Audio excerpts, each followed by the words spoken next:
Let me ask you something, and I want you to be brutally honest with yourself. Have you ever felt it? That deep, quiet tension in your chest. A sense that something just wasn't right, but you couldn't prove it. Maybe it was a change in her voice, a sudden lack of eye contact, a hesitation that wasn't there before. And instead of listening to that instinct, you shut it down. You told yourself, don't be dramatic, don't be insecure, don't overthink. But here's the truth you already know. You were right. You felt something, because something was there. That wasn't anxiety. That was your gut, your built-in radar, shaped by thousands of years of human survival. And you ignored it. You betrayed yourself to avoid offending someone else. And that is the real problem. You've been trained to doubt yourself, to silence your instincts, to choose logic over intuition, even when your body is screaming for attention. Society tells men to communicate more, see the good, be understanding. But communication means nothing if the other person is lying. Seeing the good doesn't help if you're blind to the truth. You weren't being paranoid. You weren't imagining things. You were noticing tone, behavior, energy, patterns. You were seeing the little shifts that don't make sense unless something deeper is going on. But instead of asking questions, you made excuses. Instead of investigating, you hoped. And hope is not a strategy. You stayed silent, not because you didn't feel the shift, but because you didn't want to be the jealous one. You didn't want to lose her. You didn't want to face what your gut already knew. But here's the Stoic truth. Feelings are not facts, but they are signals. And ignoring the signal doesn't protect you. It weakens you.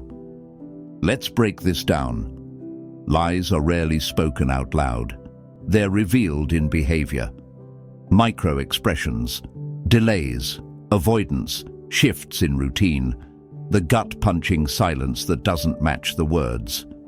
She says, "I'm just tired." But the way she avoids eye contact says otherwise. She says, "I love you." But suddenly, she's locked down her phone and takes it into the bathroom with her. She says, "You're imagining things," but your soul feels like it's standing in fire. This is what the Stoics taught, not to be cynical, but to be clear-eyed. Trust, but verify. Epictetus said, "It is not things themselves that disturb us, but our opinions about them." Translation: don't assume. Observe. Don't accuse. Watch. If her words and actions don't match, the math doesn't lie. You don't need to hack her phone. You don't need proof on paper. You need awareness. Gut instincts are real. They are subconscious pattern detectors. Thousands of micro-signals firing off faster than your rational mind can explain. And if you ignore them long enough, you start to doubt your own sanity. You gaslight yourself, trying to make it make sense when it doesn't. That's the trap. So if something feels off, it probably is. And the longer you ignore it, the harder it is to leave. Here's the shift you need to make. Stop treating your gut like a glitch.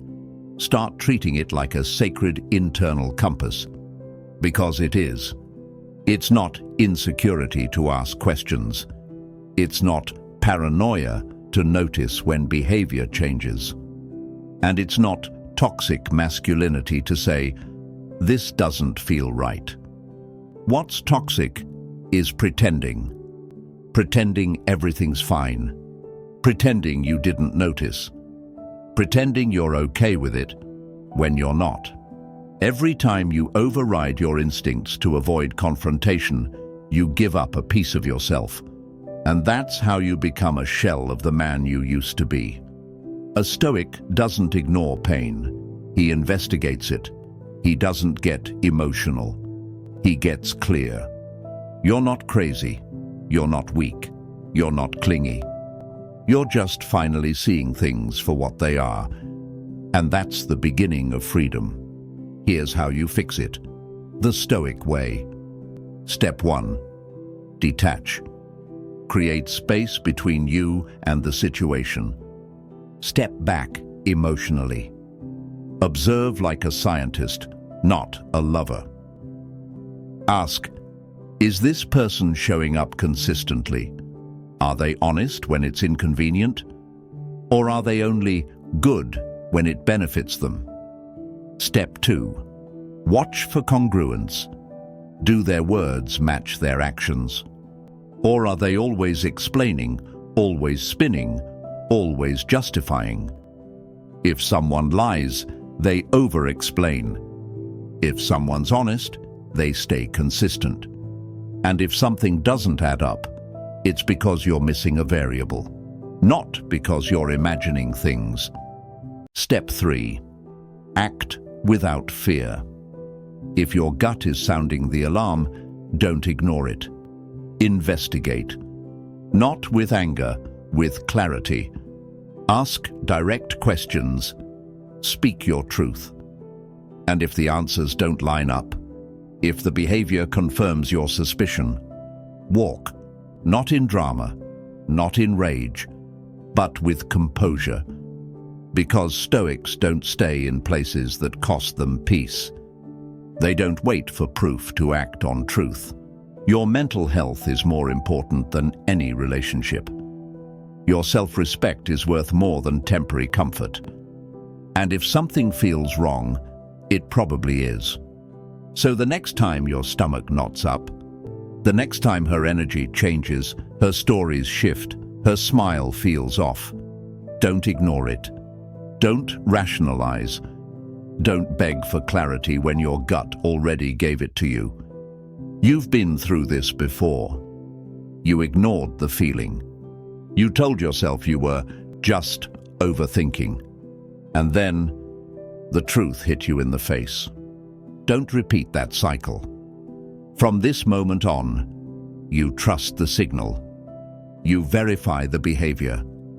You walk when the evidence is clear, not when you have emotional permission. Because that's what Stoicism is. Not being emotionless, being anchored, being brutally honest with yourself, even when it hurts. So listen to that inner voice, the one that speaks before your ego interrupts. Trust your gut. Act with reason. Protect your peace like it's sacred, because it is.